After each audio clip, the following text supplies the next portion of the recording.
We're live. Yeah. Goalkeepers, how are you? It's Christian from keeperstop.com with another goalkeeper show. Today's topic is recruiting and preparing for Division 3 soccer. And today's special guest is a personal friend of mine, a longtime goalkeeper coach, educator.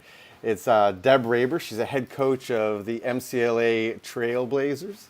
All right, we're good. Just making sure. I get the thumbs up from my guys here. MCLA Trailblazers. She's also an educator with United Soccer Coaches. Deb's influence on goalkeeping is not just within her sphere of MCLA, but it's coaching education through a variety of coaching education platforms. She not only is the head coach, but she's also the fitness center director, strength and conditioning coach for athletic teams at MCLA. So not just a head coach, not just a goalkeeper coach. She is a influencer in all aspects of coaching. And Deb, we thank you very much for being here today. I'm super excited to be with you today. The last time we saw each other face to face was at the convention. So seeing you today is awesome. And like you said, we go so far back. So, it's an honor to be with you here today. It really is. And we appreciate it. So Deb and I, we have similar paths. I've coached at Central Connecticut University, but I'm honored to work alongside with you. I helped when you were the director at some of the girls camps at Dan Gaspar Strahl Goalkeeper Academy, and then basically you were my director that helped me become a director for Dan and for other camps. So we go way back, and I appreciate your perspective on goalkeeping, which is why I wanted to have this conversation, because what you offer is unique, right? You are a head coach, right? And some players forget about that, but your roots is in goalkeeping. Yes. We have a mutual friend who was actually a neighbor of mine. I guess you guys played with each other in high school. And he's like, Deb was a beast in goal. But the reality is, his first name is Ted. I'll share the last name after our conversation. But the Oh, wow. reality is that your experience goes so far and wide from a coaching standpoint, and you could provide such an interesting perspective on goalkeeping as well, which is our core. So that's why I think this is an important conversation. So let's start off this conversation with Sure. something very simple, just so that people can understand where you come from and Yeah. how you got involved in this. What do you love about goalkeeping? Oh my gosh. I have, there's multiple layers to it. So, I grew up in Vernon, Connecticut. I was part of the first ever soccer leagues that we started. I mean, Vernon was a little slower. The east side of the river was a little bit slower than the west side of the river getting soccer. But it was one of those things where it was like, it was different. It was unique. It was co-ed when I was growing up. So I had the opportunity to just do something different. To be honest, when I was in, fourth grade, I didn't like running around very much, but, I love to just roll around and have fun and being in such a unique position with a different shirt, I could wear gloves. I just fell in love with it. And I really didn't get any kind of formal training until really almost like after high school. And that was kind of sad. So I really want to make sure that, we're doing our due diligence with goalkeeper training for the younger kids and stuff like, because I just didn't have the opportunity. And you know, and being in such a unique position all throughout high school, all throughout college, there's a lot of pressure on us, and I loved it, and I thrived in pressure. I think it's hard to find a goalkeeper who is not a control freak in some ways, and that is part of my personality when it comes to coaching, when it comes to playing, and so it was a position that just fit me, and I wouldn't change my path for anything. I love educating kids on goalkeeping. I love working with our keepers here at the school. Um, it's just it's a cool, fun position that it's not meant for everyone. That is for sure. Takes a special person, a leader. It does. I've had goalkeepers that I've trained in the past. So Deb and I not only were friends as we were growing up coaching, but I've also had goalkeepers that attended MCLA under your tutelage, and their experience has always been exceptional because of the emphasis you put on their development, goalkeepers being integrated into the whole team and the whole team process. It's not just goalkeepers thrown to the side and goalkeeper coaches work, but they're part of the development, possession from back to forward, and goalkeepers being leaders. And I think that's important when players, families are looking at schools, looking at the coaching personalities and the Absolutely. makeup of the team. What is the profile of a goalkeeper for MCLA? Oh, you've already hit a couple points. I think leadership is vital. I think coachability is vital. I want a kid who wants to come in and work hard and learn. If you think you already know everything there is to know about goalkeeping and soccer, I'm not the right coach for you.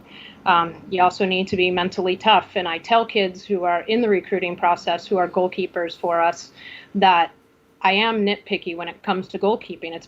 I am going to nitpick. I am going to work you hard. I want a work ethic, and I want someone who wants to improve in their game.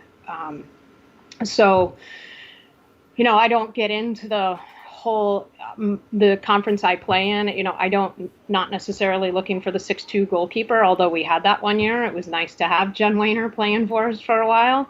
The goalkeeper that just retired, the goalkeeper that just graduated from our program, who buys all her gloves from you, by the way, Meg Richardson. She was only 5'4" in the process, and she was our conference defensive player of the year. And it was her presence, it was her leadership, and it was her work ethic that she's back-to-back defensive player of the year in our conference, and that's all goes back to her work ethic. And sprint tests, she's number one. She was top in all of our sprint tests as a goalkeeper. So we do ask that our goalkeepers are fit. You don't get a pass on that side. Very good. I know the Danielle played as well. Just keeping last names out of it here, but Danielle played. They have a good athletic and now goalkeeper history to their family.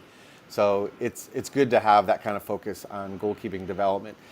We talked a little bit offline about Division III soccer in general, and I woke up one morning in 1992, we'll say, because I was a late bloomer in goalkeeping. I was a baseball player before that, but I was like, I'm going to be a Division I goalkeeper.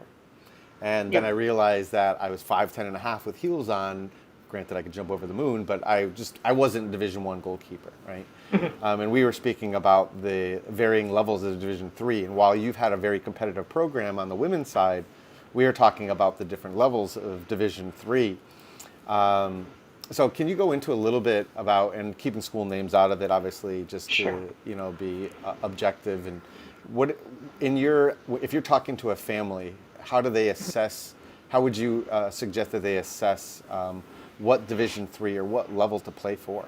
I think it's really important, especially at this day and age where we have so many resources at our fingertips with being able to watch teams play online.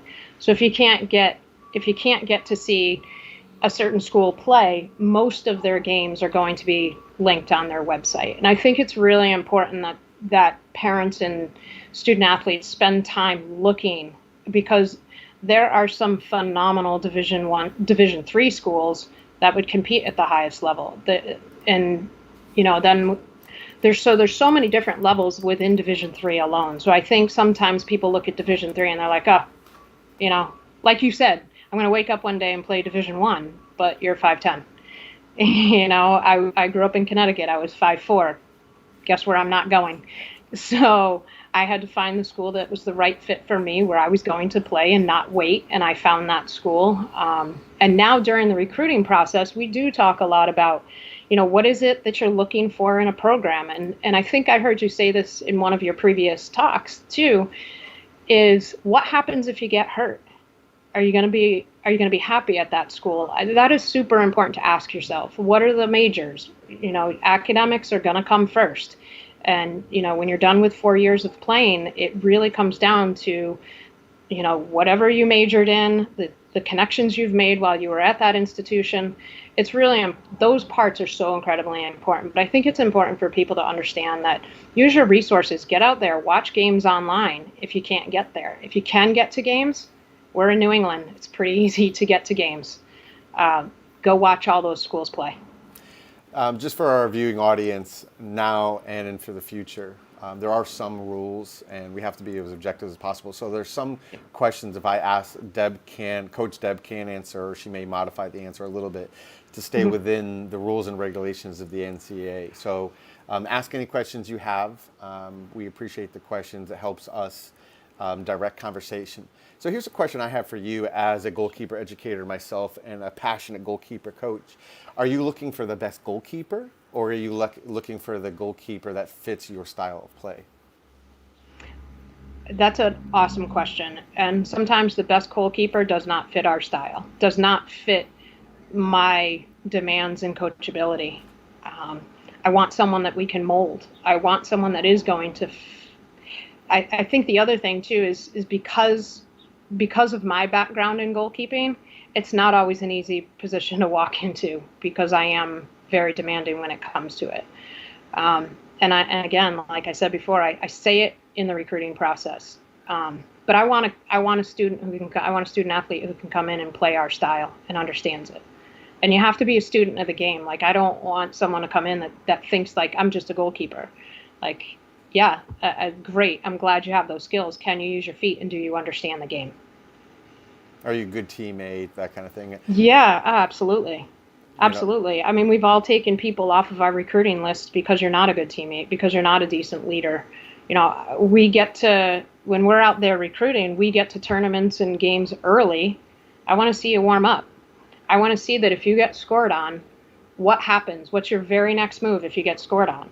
When you're leaving, when the game is over, how are you interacting with your teammates? And when you're released from your coach, how are you interacting with your parents? Because if you're willing to treat your parents poorly when you leave the field, how does that translate that when you come to college? love it. I've taken players off of our recruiting list because of social media posts and Yes. their behavior towards their teammates during an error of some sort, whether it's theirs or the team's, as well as how they conducted themselves off of the field. So the players have to realize good coaches and goalkeeper coaches are always watching. Always. And the inverse too. So you've taken people off of your list. You may have also added someone to your list because all of a sudden they showed something on the field that you're like, ooh, makes you sit up just a little bit taller in your chair when you're watching a team play, that I think I need to find out more about that kid. Yeah, we know it's not a finished product. Where you are at 16 years old when you're in the height of your recruiting process, and where Sure. you are at 22 when you leave college is remarkably different. So, Absolutely. I want to go into now, basically, because of you as a head coach and a goalkeeper coach, what should goalkeepers do to prepare for the recruiting process? Oh, that is a I'm going really to come back hard in 5 question minutes for because that was a long one. Okay, I'm just going to. Yeah, that is a long question. That's a hard question for what's going on right now in the world, right? So coaches right now, in our pause, are relying a lot on video. They're relying a lot on their network of club coaches, of goalkeeper coaches. They're relying a lot on our network right now. Your video is going to be super important right now because we can't get out and see anyone play. It's just not happening. So in a typical cycle, I would say, COVID, pre-COVID or post-COVID, you have to do your part. Don't expect a lot of people to come knocking your door down. You have to put yourself out there. You have to show interest.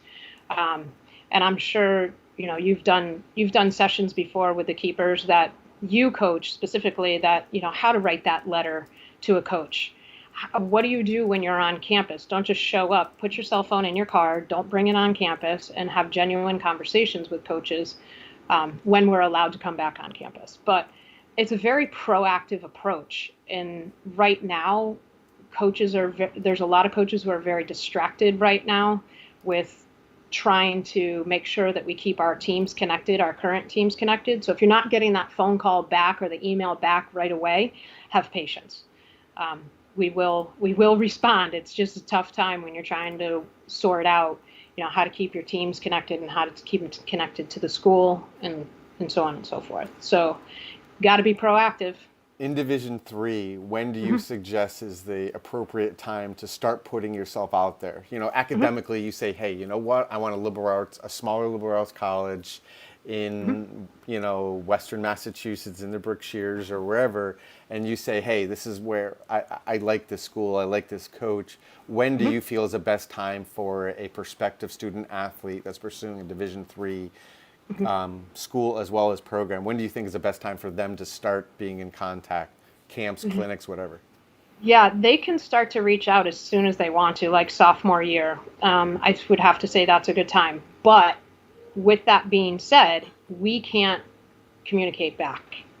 So again, it's just and the ncaa.org, ncaa.com, the resources for recruiting are broken down by division. I think it's incredibly important that a student athlete, a prospective student athlete, really spend time on that page, and it's actually even specific to parents as well, so that people can understand what the recruiting process and the rules are between the different divisions.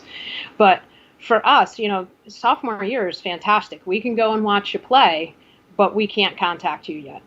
We can start that contact once you officially become a junior, then we can contact you. What if they call you at Anything, your office? I can talk at that point. I can't return the phone call, but if I am sitting right there at my desk and someone calls, I can talk. If that Redial, student redial, also, redial, redial. right, please call, please call, please call, please answer. Um, the other thing too is that those student athletes can also visit campus. We can have chance encounters but they are the ones that have to set up the visit through our admissions department. We cannot actively go out and say, hey, come and visit us. The other thing that people can start to do, students can start to do in their freshman, sophomore years, is go to clinics. We all have clinics. Well, we will have clinics again. Go to those. Some of them are smaller and you'll get the individual attention. Some of them are bigger, but it gives you a feel for the program, the coach, the facilities, the current team, and the school itself. Some schools roll in like a campus visit and an admissions event. Some are just a clinic. So we're all of our schools are doing them now. So get out there, put yourself out there when they all open up again. This is a little bit off script, so It's okay. before we have some of these conversations, I send obviously perspective questions, things that may come up, just so we can have a little bit of a thought about them.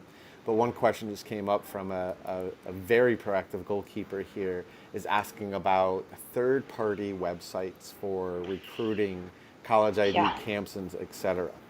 Mhm. Answer as much or as little as you want about this, but how much do you rely on third-party recruiting websites versus the direct interaction that you get from prospective student athletes? Right now, I use those web pages a bit. Videos have been uploaded into them. I would have to say in the past I didn't use them as much, but right now, under the situation that we're in, I'm using them. I'm going in, I'm watching video where, you can, with all of those platforms, you can filter your searches to get to what you need. But we do use them. The old school way, when they used to like fax you pieces of paper, those just used to go in the recycle bin. But now a lot of them are doing a good job of pushing notifications to us with more specific to what our needs are, because we can go in and set filters for exactly what we're looking for. I would have to say there's still, that's a nice start, but it really comes down to the student athlete being proactive, reaching out, putting yourself out there, like put yourself in the best light. And you brought up a really good point, CB. You said, social media. Your social media is up to speed. We do look. So be careful as to like what you're posting, what you're saying, everything on your Twitter account. It's all free game. So be careful. You can agree or disagree, or not comment at all based on NCAA rules or not, but I'll say I don't have any relationship with the NCSA at all. I'm not advocating using them versus anybody else, but I Mhm. have found that me being on the side of representing the goalkeeper and family, as you said, I think it's also good to have, and we'll use the NCSA as the example, not as the perfect example, but as the example. They have resources. It is a good starting point. I equate it to like trying to find a job, and parents can understand this. If you just go to Indeed.com or Monster.com and saying, I'm looking for a job, you're not going to get anywhere. You need to have multiple touch points. As you said, you Yes. can have a repository, a place for you on the NCSA website. Again, it's not a paid endorsement by any means. But you can have a place there, and you may get lucky. MCLA or another school may say, hey, this works. I need a goalkeeper for this year with these academic standards. I love the profile. I love the Yes. I love the video that they uploaded. But that's only one very small part of it. The other part Yes. is, as you said, is that communication with the coaches. Hi, Coach Raber, I am interested in MCLA because of X, Y, and Z. Yes. Here's my schedule. And then it's that follow through. Yes. So, You and you've brought up so many great points in just that one little statement right there. It's like it's a multi-layered process. It's not just one. It's not just us coming to find you. It's how do you put yourself out there? I agree with you. There are multiple platforms. We use the one that you're talking about too. We use a few more, and so being able to have your information out there for in multiple areas is super important, but that's just a starting point. It does require from there the follow through, like you talked about, the personalized letters, the smart questions when you're visiting campus, and do your research. Do your research on different institutions, because that's also important when you have kids show up on your campus and you're like, who else do you play? Do your research. You would never show up to a job, and any parent knows this. You would never show up to a job and to yourself. yeah. That's just, it's not how it works. So you really have to do like your own research, and those are the students that really stand out the most, are the ones that take their time to research the program, to find out a little bit more. We just had a kid transfer in.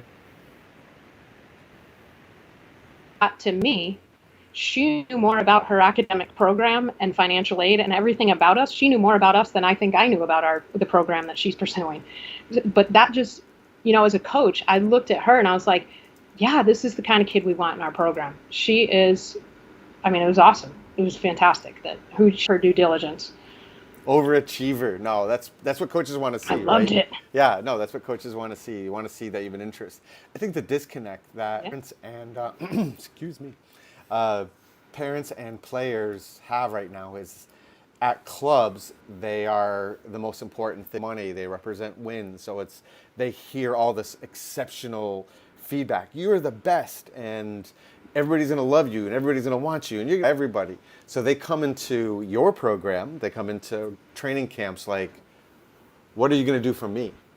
And they forget that it's a sale. They've gone from the biggest fish in the smallest pond to now a very small fish in a very large pond. There's not that many, considering how many goalkeepers there are out there, or players for that matter, there aren't that many opportunities to either A, make a goalkeeper core, or B, have a starting position. So I think that parents need to do, or a feedback loop, a mentoring group need to do a better job of setting expectations and helping players and goalkeepers find a way to sell themselves. Why are they a good fit? Yes. And it's such a good point too, because you may have been the greatest goalkeeper back at XYZ school in high school, but you need to also look at it as a 17 or 18-year-old. You're going in now and you're playing against a 22-year-old forward who's 6 foot, that you may have never had to play against someone that sizable, someone who's been through 3 or 4 years of strength and conditioning, someone who's been through the college programs, for 2, 3, 4 years. And now all of a sudden, here you are, 17, 18 years old. You still got a lot to learn. The pace of the game, and I don't care what level of Division I you're playing, the pace of the game is faster. And it is a more physical game. So you got to get used to, there is a transition period to it. Yeah. There definitely is. And parents, coaches, players, everybody forgets that, you're starting over. There's an interesting question that came up from, it looks like a coach, and one of the questions is, about training aids and what type of video and angles do you want to see. So when you're looking at a video, so if somebody sends Yeah. you in a video, what do you want to see? Do you want to see just the good? Do you want to see the good, the bad, the ugly? What is the package of information you want to receive from a prospective student athlete? Yeah, that is a wonderful question. Thank you for asking. And I both train kids that when it's just the two of us, they're stellar, or it's group, they're absolutely stellar. And then you put them in a game, and it's like, okay, now what's going to happen? And I think that's one of the shortcomings of like, and I know you do this way differently because you actually watch kids play when they're playing in games where, you know, there's keeper trainers out there who that's all they do. They just train. Kid shows up to a session and all they do is they work on technique, technique, technique. The game is about reaction. The game is about understanding technique, tactical side of the game, and it's about making decisions. You don't get that in our one-on-one training sessions, although incredibly important. Don't get me wrong, because you want to have solid technique. You better be able to catch a ball. You better be able to have solid footwork. So the best videos I've ever seen are like the ones where I do see you train, but it's only for a couple minutes. It's not the whole video. I want to see the good, the bad, and the ugly, like you said, in a game. So parents sit up high, as high as you can in a stadium from high school or a club. Sit up high, open up the video camera so that I can see it. Don't unmute it so that I can hear what you're saying. And then I think that's important. You got to see it all. How are you going to react to being scored on? How are you going to react when your teammate scores a goal? Those are all important aspects of it. I think that it's easy, and I 100% agree with what you're saying, but I think it's also easy for us to say this as consummate goalkeeper educators. I mean, our love is goalkeeping. We love team coaching, but we love goalkeeping deep down inside. I think there is a disconnect, though, that there are some coaches out there that they just want to see the good, and in their estimation, maybe it's just where they are in their coaching career or their perspective on goalkeeping education as a whole. I don't think that some of their expectations of goalkeepers at the younger ages are realistic. No. They only want to see the best, and if a goalkeeper makes one mistake, they're out of here, and that's it. And we know goalkeeping is a journey, just like a center mid's comfort level of, turning under pressure in the middle of the park, or a striker's confidence level of scoring goals. That goalkeeper needs of confidence. I love seeing a full video. When I was at the Division I college, I would ask them just to send me a full video. I want unedited full video. They can give me highlights. Check out this at this minute or whatever, but I would watch it, and as you said, see what they do well, development opportunities. And the big point I want to mention is that we don't expect you to be perfect. And if you make a mistake during a tournament or a combine or a game, don't cover your face and think that the end is near. We know that you're human and mistakes happen. We want to see how you're going to react. How are you going to recover from that? Because we know that, Alyssa Nair makes mistakes. We know that David De Gea makes them. But we need you as a head coach and as a goalkeeper coach. We need you for that 90 minutes. So we need you can we see you turn that switch, get back into the now, make people around you better, because that is what's going to earn you a starting position. Yeah, and it's what do you do? What are you going to do with the ball right after? So if I bobble a ball or if I get scored on, the next time I handle that ball is going to be what defines it. Can I, like you said, can you get in the right mind to get right back into it? Because guess what? All eyes are on you. And all eyes are on you and all eyes are on that scoreboard. And we are the only position that shows our mistakes in lights behind our head. Are you mentally prepared for that? We are the only position. If you look at a stat sheet, we are the only position on the field that shows a negative stat. Goals against average, which could also be a positive stat too, depending on what it is. But against, right there, that's a negative stat. And we are the only position that that happens to. So you need to be mentally prepared to play this game. And at the higher levels, the pressure goes up. And it doesn't matter what division you're talking about. That expectation is there. So, I'd love to see more youth goalkeeper coaches, or just sorry, more youth coaches in general, give goalkeepers as much leeway as they do their defenders, midfields, and forwards. You know, allow your goalkeepers to grow through making decisions, succeeding as well as making mistakes, so that they can feel comfortable in their own skin. Yeah, I made a mistake. mhm, I'm human. You know, oh well, I tried my best. And I always say to my goalkeepers that if you can walk off the field with your head high, knowing you gave your best, then that's all you can do. It starts from youth coaches. It starts with the parents that are supporting that goalkeeper, the parents in the team that are watching the mhm. games. It's like we want to build these kids up. So when they're in the recruiting process, they feel comfortable of not just, here's the ball, here's your upper 90 high hand save. Oh, right. You Yeah, know, is it, can yeah, you do this within the confines of the game? We just did one with Franz Hook, an Instagram live, and he's like, you know, as soon as I can, I get him right into the a game environment. It's not technique, yes. technique, technique. It's here, we're gonna warm, and then we're gonna get you ready for whatever session topic's gonna be. But we're gonna get you in there so we can make decisions and then talk about it. Put you under pressure right away. Exactly. I know we covered it a little bit, but I want to talk about, and again, just to have like a question and then your answer with how should a prospective goalkeeper evaluate a school, a team, a goalkeeper coach, and a coach? See it? Wow, that's a lot. So the first thing is make sure there's a goalkeeper coach. Make sure there's someone there specifically that can help guide you because, like you said, it is a journey.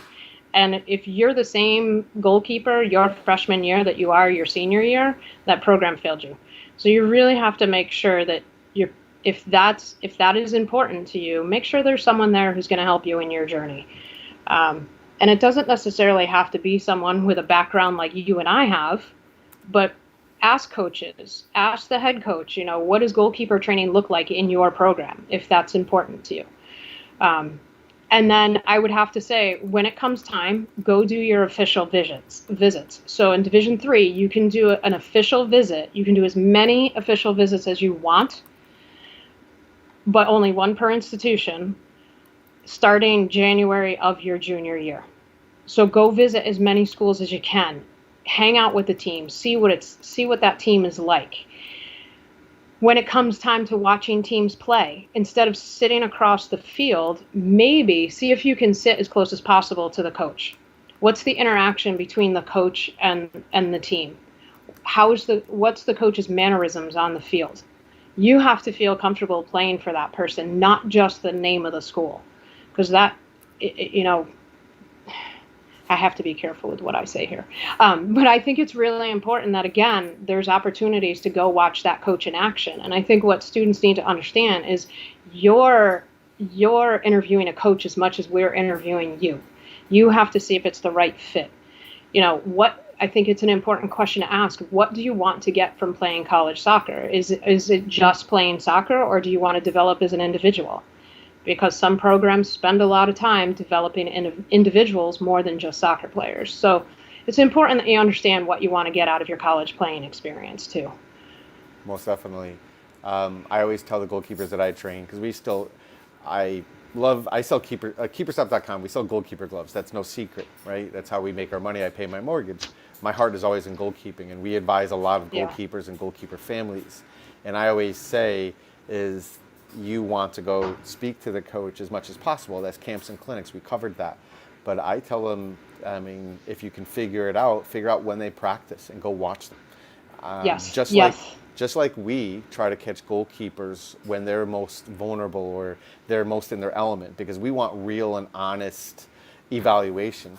I would suggest the goalkeepers and their families is to find real and honest evaluate that coach and team. Go Yes. to like a heated matchup. Go to, you know, you know, conference matchups or tournament games or whatever, so you can see the passion on the fields, you can see the ups, the downs, how the team communicates with the goalkeeper, how the goalkeeper communicates with the team, how the coach communicates with the team. And if something goes wrong, really pay attention to how the coach and goalkeeper and team all react with one another. Is it pointing fingers, or is it, hey, let's lift everybody up and make everybody better around us, from coach, whatever? Because again, 4 years is a long time to spend with that person, you know. Yeah. And I love your point about taking an opportunity to go see a practice. Go see a training session, see what the demands of the coach are in an actual goalkeeper training session. We've had kids come and do that, and I think it's an eye-opening experience when they see what the demands are of our, even if it's just a 45-minute session, it's demanding, depending on where it is in the week. But yes, take the time to go do it. And if a coach isn't going to say, come and watch us practice, might want to pay attention to that. Exactly. The other thing I would suggest, based on our conversation, is one of the questions I would ask is, and in complete transparency, coaches have to be a little bit of sales people, because they're trying to get people to come to the university, and they have roster spots to fill. Everybody wants to be a number one, but you have to sell the vision and the opportunity to 2, 3, and 4 within the goalkeeping core. So I think it's important to ask the coach, who are you bringing in? How many are you bringing in for goalkeepers, and where do you see me in that goalkeeping core and that ranking structure? And I tend to be more honest. I've turned away a lot of goalkeepers that I know that would be great in the goalkeeping core, but I know they would be unhappy in the goalkeeping core because they would not start.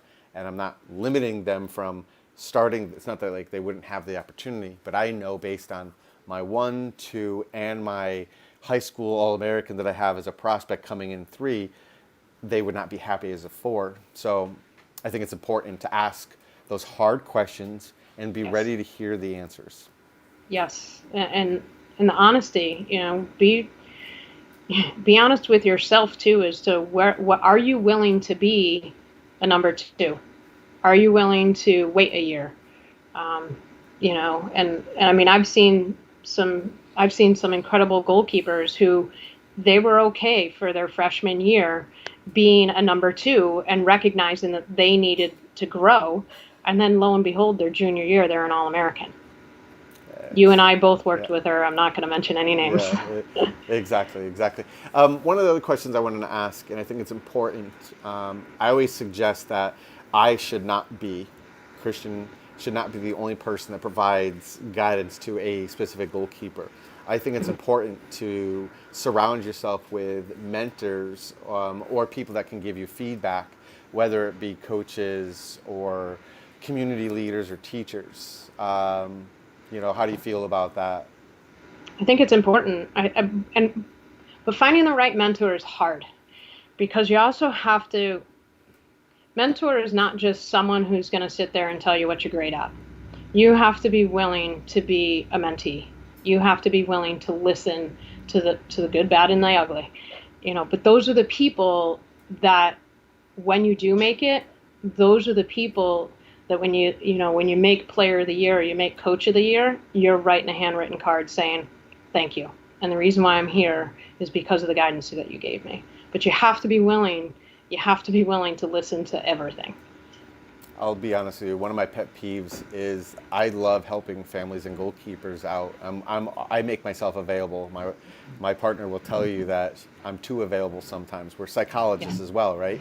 But I think it's also equally important for goalkeepers, goalkeeper coaches, players to share their appreciation with the people that are going out of their way, because you know what? People are more likely to help you out, to pick up a phone if you show appreciation, if you show that the time and attention, the care that they provide matters. Yes, and it's I tell kids all the time, get a box of thank you cards, because when you make your first start as a college goalkeeper, after CB have worked so hard with them, my hope is that they're sitting down at their desk in college and writing you a note card to say thank you so much, because we do spend so much time. I mean, coaches spend so much time away from their families to be able to help other people. And a lot of times like in your situation, not only is it just your partner, but you also have some kids too, and you're an awesome dad, and it takes a lot to balance it all. And it's the more appreciation, like you said, the more appreciation you show towards someone, the more they're going to help you out. And yeah. And it's beautiful. Like when you get those cards to say thank you so much, those things mean the world, don't they? I found I was emptying out my attic recently, and I found a thank you card from like a U10 goalkeeper. I was like on the verge of tears. I was like, he gave me, Right? yeah, he gave me, it was his school picture, and it says, thanks for being the best coach. I got goosebumps even talking about it. But those are the things that come back is like, and I keep those, Yeah. mementos and cards because it does matter because I give so much as you do, to your teammates, sorry, your team as well as your goalkeepers. So it is important. So I guess the moral of the story is surround yourself with people that are not just, nothing against club, but just not just your club coach that tells you everything you want to hear. Surround yourself with different goalkeeper coaches, different teachers. Maybe it's a parent or a relative or a community leader that can say, hey, this is important, this is not important, consider this opportunity.